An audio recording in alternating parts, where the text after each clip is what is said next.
Paul Contino, and for 18 years I've taught at Pepperdine University, and before that I taught at Valparaiso University, which is very much on my mind these days because I keep looking across Lake Michigan and remembering the students and colleagues, some of whom are here, and the fact that on those sand dunes our kids took their first steps. They're in California now and Washington, but before I went to Valpo, I'm not going to tell you my life story, but before I went to Valpo, I was at Notre Dame.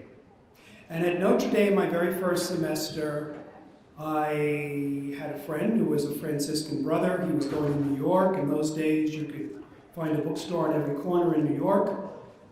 And I wanted a book I'd heard about. It was edited by somebody named Tobias Wolff. It was called Matters of Life and Death. And I wanted it because it had some of my very favorite writers in it. Among them, Ron Hansen was there, but Raymond Carver, John Gardner. I really wanted this collection, and he found it. And then he reported it. When he gave it to me, I asked the gentleman in the bookstore for help. And then he said in a rather snide tone, "Oh, Wolff, the Catholic." I remember this vividly, and I had no idea. I didn't know your work. I didn't know you were Catholic. And I knew you had good taste in short stories. But being Catholic, I sought out the books of Tobias Wolff, beginning with The Barracks Thief, moving on to the stories, the memoirs. Many of you have seen the film, This Boy's Life. You've read the book. His memoir of Vietnam and Pharaoh's Army. His novel, Old School. Suffice it to say, Tobias Wolff became one of my favorite living authors. You all have these authors, the ones who, when they publish a book, you buy it on the very first day it's published. Do you all have that writers like that? So years later, when I was working on an article on Tobias Wolff for Commonweal magazine, I was invited to meet him in his Stanford office and to interview him, and I was nervous. To me, this was like meeting Bruce Springsteen.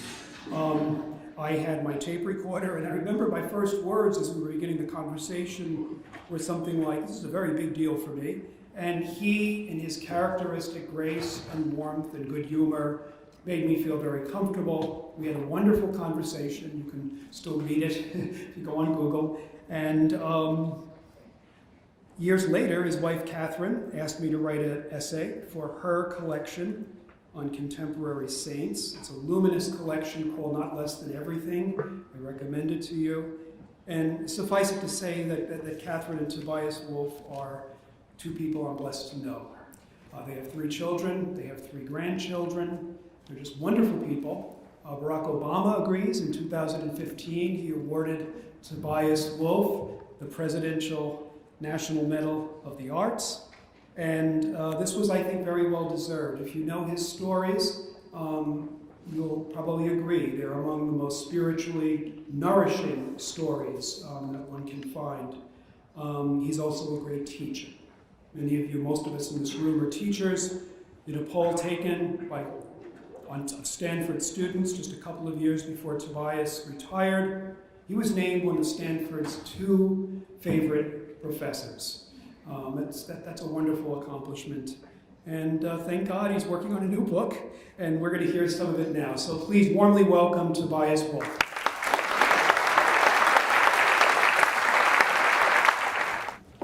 Thank you, Paul. And I just want to say before I begin here how much I have enjoyed this gathering and how nourishing I have found it. And I have also found myself wishing that certain friends of mine who are gone, who would have really loved this whole experience. Andre Dubus, the great writer, my late brother-in-law, Bill Spohn, whose book Go and Do Likewise I recommend heartily to you. This is just a very special time. And thank you, Mike and Megan and all who have put this together. I'm going to read a couple of bits, fairly short, from a novel I'm working on. I hope soon to be finished. It's certainly ought to have been finished long ago. Then I'm going to read a passage from my last novel as well, and then Paul and I are going to talk for a little while, and then I hope to have a conversation with you. The title of the novel I'm working on is Tell Them I Said Something, and those are Pancho Villa's last words. He was on the losing end of a gun battle in Chihuahua, and his trusted lieutenant was kneeling next to him as he was giving up the ghost, and Pancho Villa said to him, "Don't let it end like this. Tell them I said something." And the narrator of this novel is in a position where he's having to think about those sorts of things, and he's looking back. It's a retrospective novel. He's a high school English teacher in a Catholic high school that had been a boys' school and then had recently gone co-ed. This first section actually is caught in memory later in the novel than the other section I'm going to read, but to respect the chronology, I'm going to begin with this. In college, he was an actor. And one night, after one of those great openings that they had at a play, the cast had a great party, and he found himself in all the excitement and bacchanalia of that celebration going home with a girl who was not actually his girlfriend. And he's ashamed the next day. He loves his girlfriend. She loves him. He thinks that he should go and make a clean breast. And that is where this takes place. That evening, I went to Charlotte's room to confess. I recited the lines I prepared, but it was hardly necessary. Betrayal was written on my face, in my eyes, the movement of my hands, and I knew it. I could do nothing but watch her take it in and see how her mouth trembled and her own eyes went blind as she struggled to understand what she already knew could not be understood. For what reason could I have for spurning the gift she had made of herself once I had accepted it? She had not imagined I would ever do that. The man who would do that was not the man she had offered herself to. But who was he then? I fell mute, seeing the depth of the wound I had given her. I knew that nothing I said would reach her now. She was looking at me through a glaze of pain, with scouring, almost impersonal curiosity. It was worse than any reproach. Reproach would have been a relief. Yes, and anger and disgust. Then I understood that I had been counting on her to treat me like the fool I wanted to be taken for, to call me names, throw things at me. I'd gone in to play a scene in a glib, whimsical movie, with myself as the bumbling rogue who'd wandered a bit off the straight and narrow, for which he's perfectly willing to take a few good bumps from a rolling pin and be sent to the doghouse. All, of course, with the understanding that my offense would be thus purged and myself forgiven, welcomed back into loving arms with even greater passion than before. A shallow, safe, conventional script, to be sure, but I already knew how to play it, and I hadn't thought deeply enough to come up with a better one. I was an actor, after all. I was also a Catholic, at least by well-honed instinct. For many years, the soul I no longer entirely believed in had moved to the 4/4 rhythm of transgression, repentance, confession, and absolution. Even in contemplating transgression, I had somehow allowed for all the steps to follow. The sheepish wait outside the confessional on Friday afternoon with the other boys, the subdued, murmurous voice I would use with the priest, Yes, Father, thank you, Father. Then the pressure of the kneeler on my shins as I worked through the prayers he'd assigned me. And at last, the lightness of my step as I left the church and entered the world, already feeling a tingle of restlessness for the next adventure. And didn't my church love a sinner, after all? A lost sheep, the bigger the better, as long as he's sorry later. During the ceremony of infant baptism, we in the congregation are asked to renew our own vows by rejecting the glamour of evil. But where did we get the idea that evil is glamorous? Who taught us that sin, though no doubt regrettable, is the prelude to forgiveness, to the celebration of a soul's rescue? That the worse the sin, the bigger the bash. Because isn't that our narrative? Before St. Paul was St. Paul, he was Saul of Tarsus, ruthless persecutor of Christians. Knowing the dark, cruel history from which he turned, we hear in his prayers and exhortations an authority we wouldn't grant to some mama's boy who'd sung in the choir, never a drop took, and just couldn't understand why some folks did the things they did. Then there's St. Augustine with his stolen fruit and his mistress.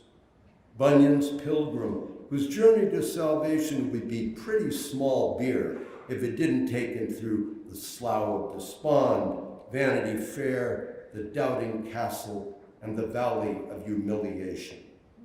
Or John Newton, who wrote Amazing Grace. When he says, "a wretch like me," you know he's not just touching a rhetorical base. He'd been a wretch, all right, and then some, a captain of slave ships. And his hymn would not sound the same to us if we didn't know that. The redemption literature of our own day has introduced a new grading note, a tone of swaggering pride in having been such a bad boy or bad girl, with implied congratulations to God for having bagged such a trophy. At least the old wretches really knew they were wretches. Tax collectors, publicans, the prodigal son, the primum exemplar of selfish, lazy wastrels. He abandons his father and brother to all the farm work, blows his patrimony on booze and dice and fast women, and ends up sleeping with the pigs. He has second thoughts, naturally.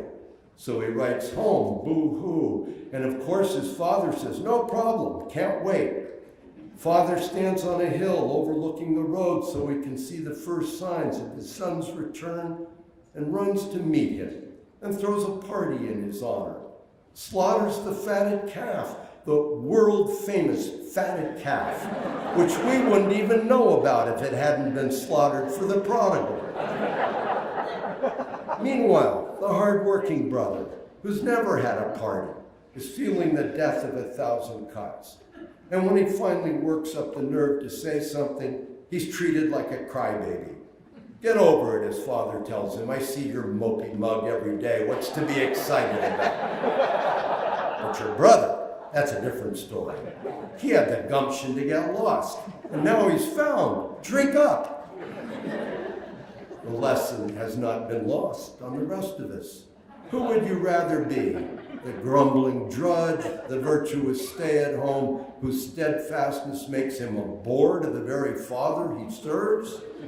Or the high roller who sees the world from a red convertible, is on familiar terms with the wine steward, keeps amusing company, gets laid by showgirls, and then, after a few hunger pangs and a brief period of reflection on the error of his ways, comes home to a hero's welcome and veal piccata.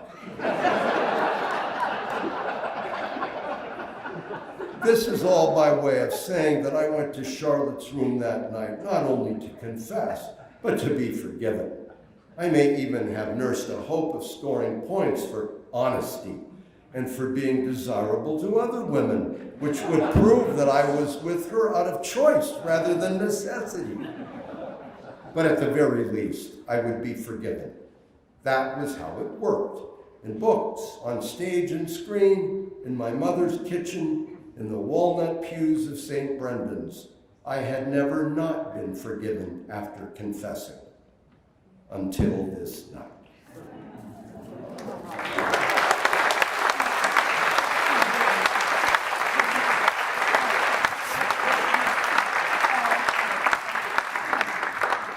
This picks up later in the narrator's life, and he has had a breach with his wife and has gone to live for the time in his sister's apartment, and she's not there. And one night his adult son comes over to remonstrate with him and to help him think about what he's doing and find a way to go home. And his son says here at the end, "You should go home. Really, Dad." And what did I think of when he said that? Not what he intended. The word Dad blew me right out of the kitchen. Took me back to when he was just a little boy, and I his hero.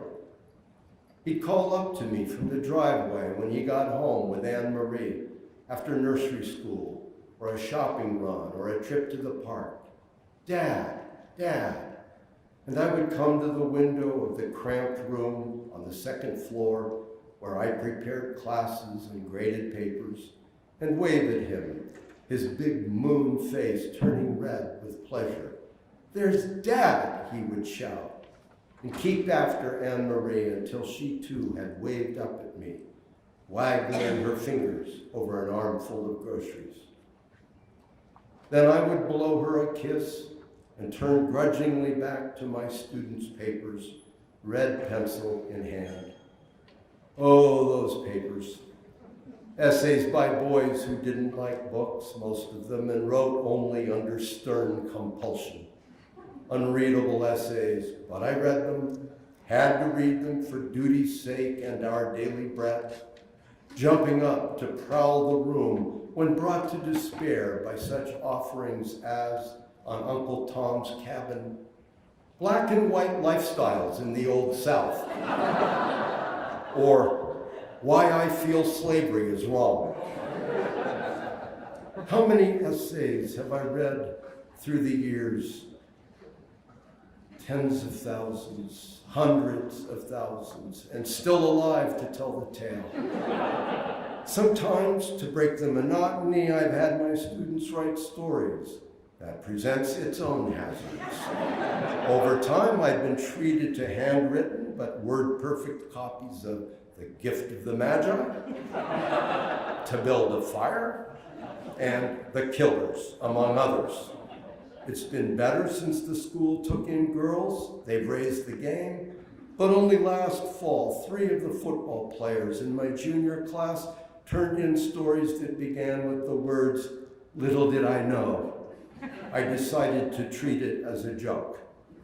On a rainy December afternoon all those years ago, my furious pacing brought me to the window, and there was George, still standing in the driveway long after I thought he'd gone inside, gazing down at a puddle. There was a deep sag in the asphalt there. I kept meaning to complain to the landlord, but who thinks about a pothole when you're not actually bagging through it? The puddle was big enough that I could see the ripples on its surface, breaking into miniature combers on the far shore. George, in his shiny yellow slicker, stood pondering this body of water, head bent, hands clasped behind his back. He was, 4 or 5, and already a philosopher, and now it seemed he somehow knew to look like one. I watched him. What was he thinking? Maybe he was mulling over one of those big questions he still trusted me to answer. Do sheep have trouble with moths? Dad, how many kids have to swim to school? Or, the time approaching Christmas, something even bigger. a needling doubt raised by some over-informed child in daycare. Is Santa Claus real? A dangerous question this, the Santa perplex. You either reinforce your earlier complicity in the myths of the season, cheerful and innocent as they seemed at the time, or you tell the bald truth, a truth that will bring you no credit, as telling it will demolish a pleasant and profitable belief while revealing you as a liar for the first untruth you committed and all its corollary fictions. And it will also reveal the entire adult world as colluding in falsehood and illusion.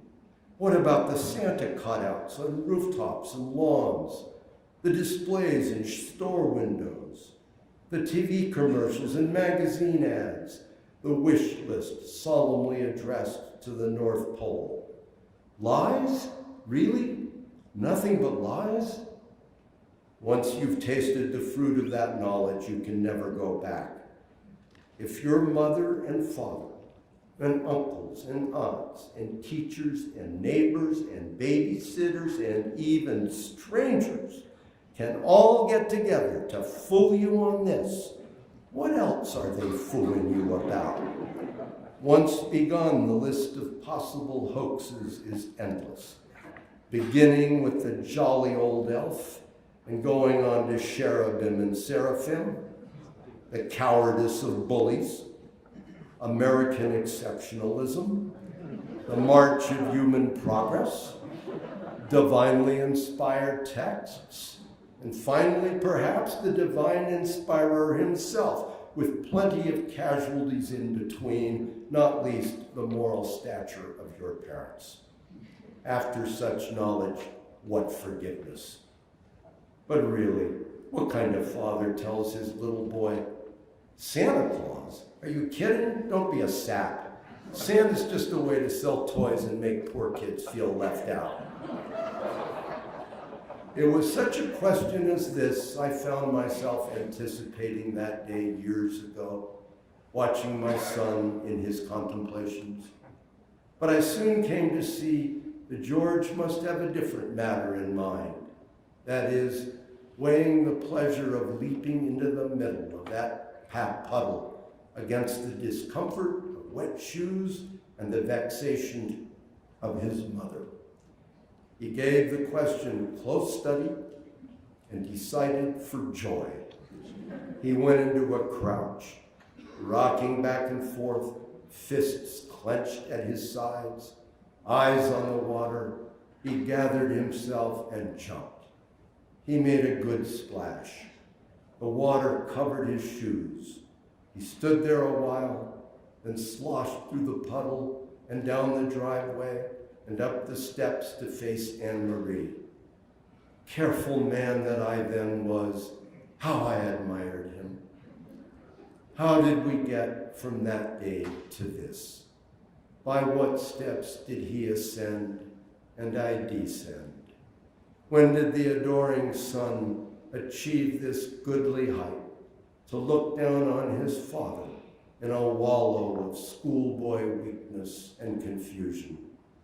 Maybe that's purpling it up a bit, but there was a certain adult distance in George's manner this day.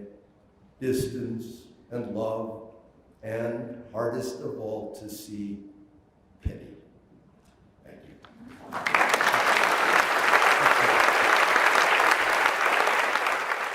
Part of the reason you're one of my favorite living writers is you make me laugh out loud. One of the others is David Lodge, who you probably have read, the English novelist. Yeah. But you're also so moving, you know, and the business Thank about you. the children, you know, well,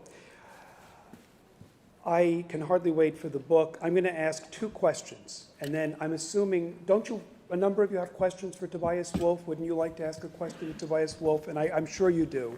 So my first question picks up on something Angela O'Donnell said. She was quoting Walker Percy, writing is a lonely business, but it's also paradoxically communal. And one of the things that I really liked about Tobias Wolff is discovering things like this article in America about John LaRue, who you knew at Stanford, or the introduction you wrote to an Andre Dubus collection that's been reprinted.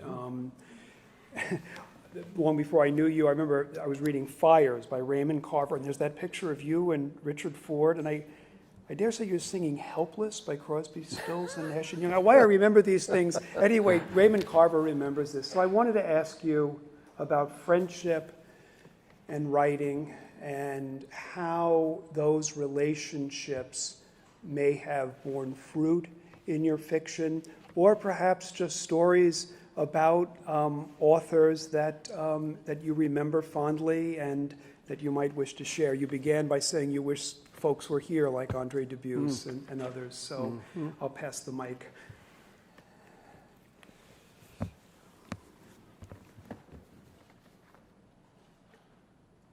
I have been blessed to live among people who care about reading and writing, who care about books, and that has fed my own resolve and my love of writing and literature, the constant exchange of ideas, the excitements about somebody new, and it's such a natural thing, really, to gravitate toward friends like that. Here's a friend of mine right here in the front row, Ron Hansen, and I remember meeting Ron we've been friends since 1976 when Ron showed up at Stanford as a writing fellow, and I had just finished my first year there, and we were at a welcome party together, and he started telling me about this Western he was writing, which became the great novel Desperados.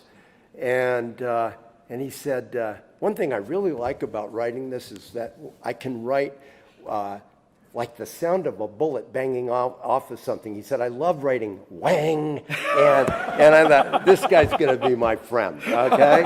And we have been friends ever since. And yes, I treasure probably my best friend in the world has been my best friend since I was 16, and it's something. It's been a kind of lifeblood for me, that friendship. It's utterly sustaining. Yes. Oh, good. Well, thank you. Now, I was so happy when you began with, it was a very funny story of the sin of presumption, I guess. We'll have to read the novel to find out if there's any hope in that relationship, whether she does forgive him. I'm assuming now she doesn't. Is it Augustine that, said avoid presumption, avoid despair? One thief was saved, one thief was damned, looking at Luke. Presumption and despair are both forms of pride.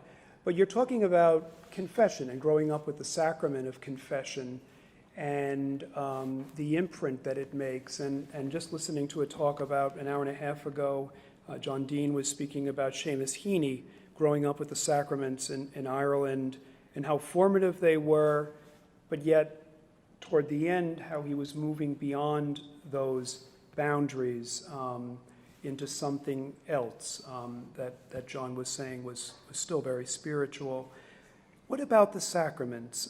In your own experience, in your own fictional imagination, we saw that beautiful film about Flannery O'Connor a couple of nights ago. They were so important to her. The Eucharist was so central, and the way they illustrated the benediction scene in Temple of the Holy Ghost. Perhaps maybe you could talk a bit about that. Well, I would have to keep it very simple. It's hard for me to know how to talk exactly about that, except that I must be hungry for it because I keep going back for it. And, in Paul Mariani's reading the other night, he read a poem of his in which he evoked, the stranger that he's following. Yeah. And he said, what else can I do but follow? What else can I do but follow? And I guess sometimes that's just what it is. Like, well, what else could I do? It's to quote Hopkins, after a while, what I do is me, for that I came. It's almost as if you don't feel there's a choice. But then he goes on to say, but I say more, Christ plays in 10,000 Yeah, places, and exactly. that's where we meet him. Let me just ask one more question, then I want to turn to the audience.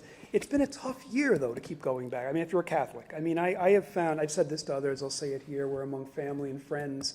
I thought Richard Rodriguez spoke so movingly and hit upon those things. People like James Carroll will write articles saying, well, I don't go anymore. Yeah. He wrote an article, I forget where it was, but but you keep going back. And this is an ill-formed question, but any counsel for those of us pilgrims who are, finding it rugged ground these days?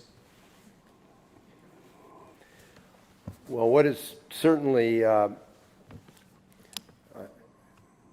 I can't make theological arguments. No, I mean, to myself I can't. Yeah.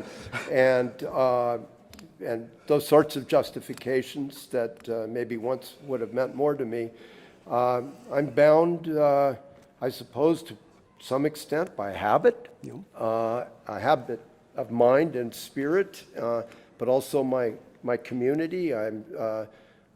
I'm closely bound in community to people in my church. We meet in small groups, and this is just so intrinsic to my life that I absolutely understand why the church has become, for some, a place they don't feel at home in anymore, and I understand it. I understand the reasons for it. Absolutely,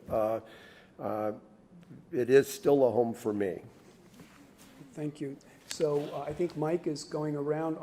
Will you? Yeah, so we're in the middle of an audio problem. Hope the camera picks this up. So we just have one mic. I like loaves and fishes. Like one microphone amongst the 5,000. Why not? We can do it. It'll multiply. Good. Yeah. All right. I think we can do this as a family. So anybody have Tobias Reed? I mean, do you have any thoughts about what you've heard?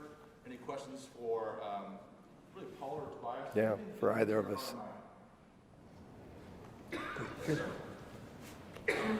pleasure to see so many phenomenal writers here. I'm a Jesuit, recently ordained Catholic priest. Congratulations. I often invoke some of the writers in this room in my homily and poets as well. And I'm wondering, in the perspective of a writer who goes to church regularly, what do you like to hear from the pulpit? What grinds your gears? In other words, I draw strength from writing and good fiction and good poetry. What do you draw strength from when you go to be nourished at Mass? I'm very lucky that way. I was thinking, though, of something that that Dana Gioia wrote that tickled me in an essay he wrote about the situation of Catholic artists, and he said something to the effect of, I know that as a sinner, I deserve to be punished, but must so much of that punishment come at church?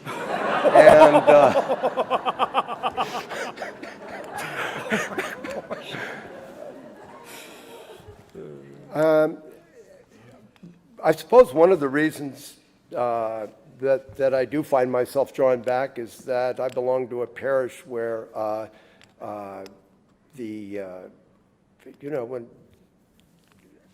where I have a community, and also where I hear truthful, difficult things talked about from the heart. No bromides, no easy piety, but a real wrestling with the situation. If our church is not about reality, then it really is uninhabitable. And luckily, the people that I know and those who I'm able to share this life with are insistent on seeing things as they are in all their difficulty. And that for me is bracing. I need that. Just easy piety doesn't do anything for me. It's empty calories. That's a word that keeps coming back. Ron, the name of your new book is? In Pursuit of the Real, which comes from O'Connor. Yeah. So, look for that. Been thinking about that. Okay, are we passing the mic, or do we have loud voices? Stand and act. Project, please. There's one. Oh, good.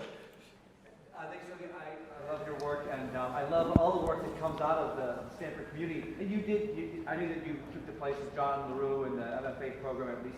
And maybe since we lost John just this year, you might just talk a little bit about that kind of thing in John's work. Because I think John's work is sometimes overlooked. Maybe that's because I just love it so much and I want to teach it so often. Yeah. There are different styles, different ways of thinking about how Catholicism plays into the imaginative worlds of their characters. But could you say anything a little bit about your own relationship with John and perhaps some of his work?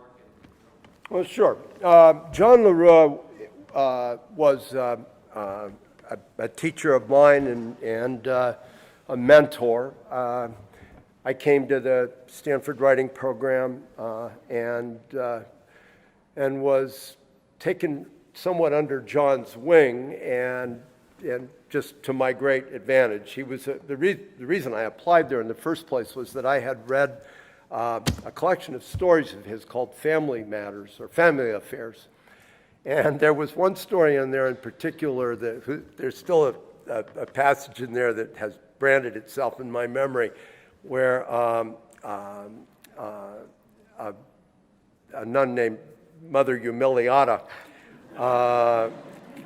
ends up committing a kind of suicide by bovine. She runs into a cow, and that's the end of her. But the sentence that I'll never forget was, Mother Humiliata took the cow at 60. When I read that, I thought, what kind of man would write that? And I thought, that's the kind of man I'd like to work with. So he was a great presence in the workshop. He was brilliant. Kirsten Valdez-Quaid, who is also a writer who's participating here in the program, worked with John also at Stanford, so can back up what I say. Ron Hansen, others. But John, he was utterly serious in his teaching and also always really funny. His work is just great. He has a book of stories coming out posthumously called The Heart is a Full Wild Beast. And you probably will have read 3 or 4 of those stories in the New Yorker, one of which was published right after he died. And they're he was dying as he was writing these stories, and they're just wonderful. They're dark and true, brilliant stories. But he was so funny. I remember he taught in a Jesuit high school for a while, and when he was in the Jesuits, and he left and got married later. But someone who had been a student of his in this Jesuit high school said that he shared the classroom with an older Jesuit who was cranky and didn't like John. And that man they alternated times in the classroom, and he would often leave nasty messages to John on the blackboard. So one of the boys in the class, of course it was all boys then, said, well, Father LaRue, why you should leave a message for him on the blackboard since he's in next, and you could have a battle of wits. And John said, I would never fight with an unarmed man. And that was just completely typical of John. Yes. Since you're telling, is this a microphone? Since you're telling stories, could you tell us just a little about Andre Dubus? I only learned when we exchanged emails a few months ago that you would dine with him and got to know him pretty well. What kind of a character was he? Oh, you're laughing. Well, Andre, I loved Andre. He was like a brother to me. And one of the things that makes me miss his presence here is that he would say something that would keep everybody talking here for days. It would be so outrageous. And I'll never forget, I was once at he was Cajun, and just absolute, never, he did not have a governor on that tongue of his. And so we were once at a conference Ohio University, and he was giving a talk, and somehow or other, we were supposed to give a reading and talk about our work, but he could never just do that. No, he had to give some other opinions of his, and so he started out on feminism. And I just thought, oh, I don't want to be here. But I was. And the thing was, as he would have said himself, it was actually because of his very high regard for women that he thought that they really shouldn't enter the world of men because men were so horrible and that they could end up like us. But I'll never forget this sentence he said, and he had this thick Southern accent. He said, well, why? I don't understand why a woman would want to dress in a suit, take the train to work, and tell lies all day. And that was his vision of what a man does. Anyway, he was, he was a great writer. I'm sure everyone in here has read his stories, his great stories, a father's story, for that's example. the one that's most, controversial in a way. I mean, we've raised 2 daughters now. They're both going to Jesuit colleges. But he makes that distinction. If it was a son, I would have called the cops. Yeah. But if it's my daughter, and it's... Well, I had a real argument with him about it. Do you all know that story? A Father's Tale? Story? Yeah. Okay. Well, what happens, for those of you very briefly who don't, is that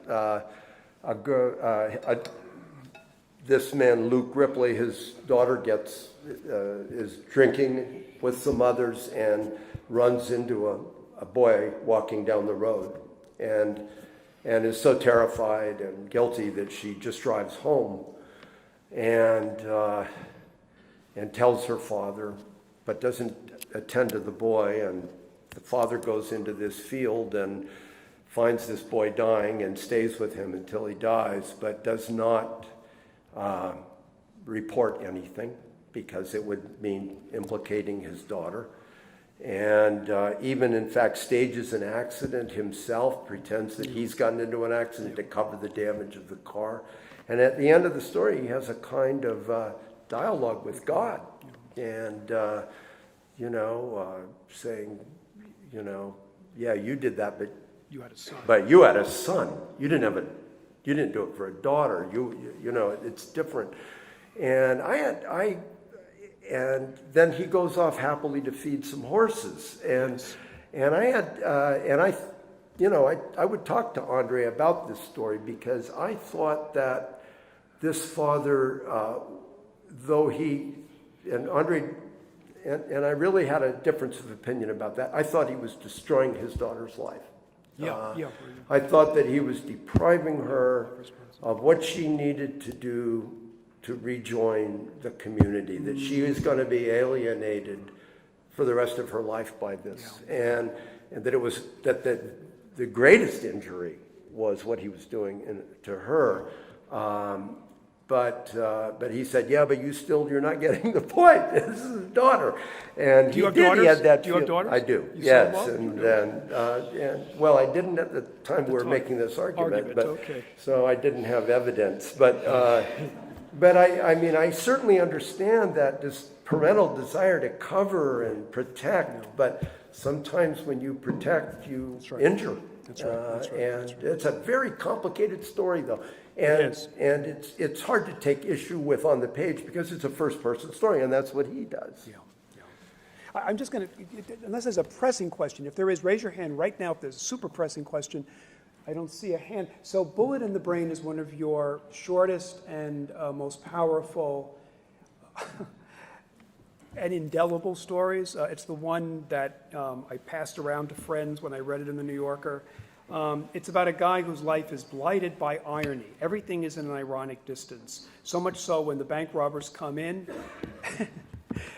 and one of them says, "Kabish," he just loses it. He starts laughing. Oh, now you're playing Godfather or something, and everything is seen through the lens of art and irony, and a bullet goes through his brain, and he remembers childhood, and he remembers the beauty of a baseball game and the accent of a kid from the South who said, you know, shortstop is the best position they is. I think that's what he says.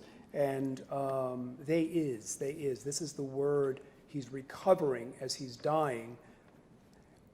I heard a talk today about poverty and Dante. Griffin gave that talk, very, very powerful. You heard it too. Yes. Is irony one of the things you try to lose as you get older? You don't want to lose your sense of humor, but is that some of the baggage you try to get rid of?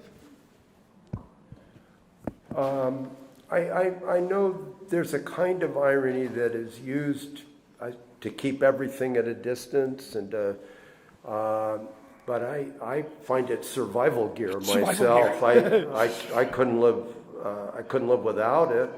Not to distance myself from reality, but actually to get a firmer grip on it, because the nature of things makes irony necessary. Yes, no, that's well said. It's the same thing you said about 15 years ago when we talked. Oh, really? Yes, it's in that order, yeah. And another question, please. Let's hear. Good, there's one. Please.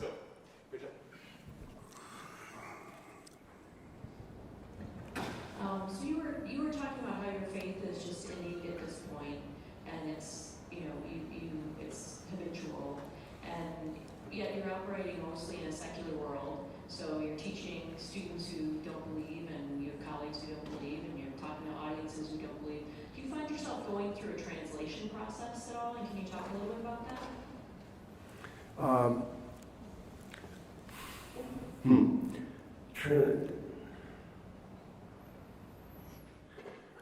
Well, and I mean, I was known by my colleagues at Stanford. I've just recently retired, but certainly was known to you know, to have this faith, and I didn't conceal it.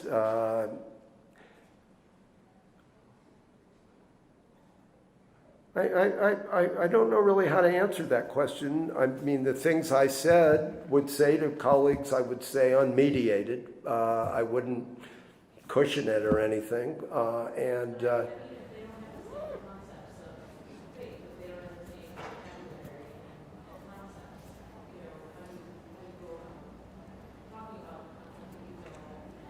do you go about talking about the concepts that you just know innately, if they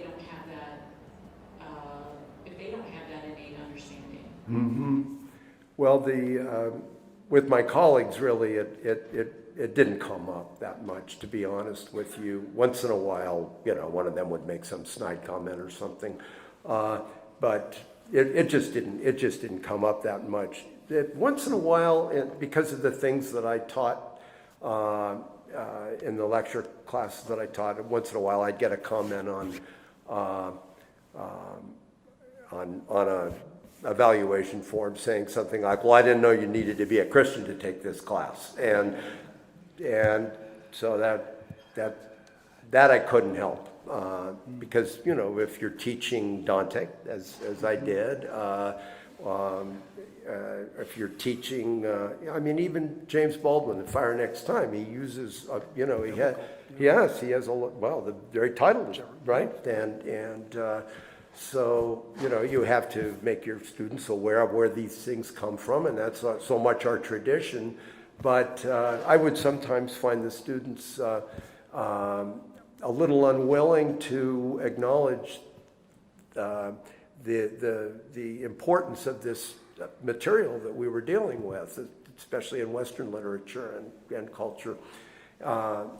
But you hope that they love the beauty of it and the truth of it, and you know, we certainly didn't confine ourselves to that. But, you know, there's sensitivities there, no question. One more, if there's one in the audience. Is there? Yes, good. Oh, I see them. Good. No, there isn't. Okay. I thought maybe. Well then, how are you? There is one. Good. Last chance. Good. Thank you. I wonder if you could just speak to the risk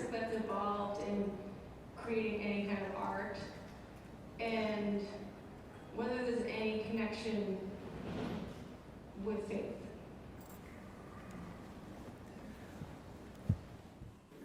Yeah, I mean, there's always the risk of, at a certain point, you don't want to disappoint people, you don't want to make a fool of yourself, and there's no more public way to make a fool of yourself than to write a book. And you're always worried that it won't be worthy, or won't even maybe be as good as your last, and show yourself in decline, all that so those sorts of things luckily tend to lift when you're actually doing the work. Yeah. The work is the cure for the fear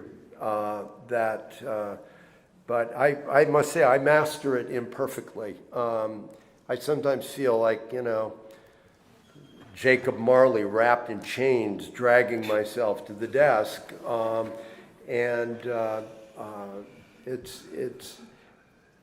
it is in the work that those worries begin to lift, and you can actually achieve now and then this wonderful state of self-forgetfulness, and that's when these other worries, these worldly concerns, actually tend to that cloud passes. And then you're there. The difficulty then that you're facing is the difficulty of writing well and to make a sentence better and a scene more vivid. And that's when I feel myself most alive as a writer and an artist, and even as a person. You love revision, you've Yeah, said. I love revising. Yeah. I wish someone else would write my rough drafts. Yeah, and then that's I could the hard part. But I do. One of the reasons that I probably haven't published more than I have is I hang on to things too long. I just love, nothing in this life that we live is perfect, but there's something, about art that it offers you the illusion of perfection. Someone once described a novel as a prose narrative of a certain length that has something wrong with it. And it's, but what you're really doing is trying to make this thing that doesn't have that's snowflake perfect, it's just perfect and beautiful in a way that life itself denies us mostly. But this is the one thing that offers that possibility, or it seems to anyway.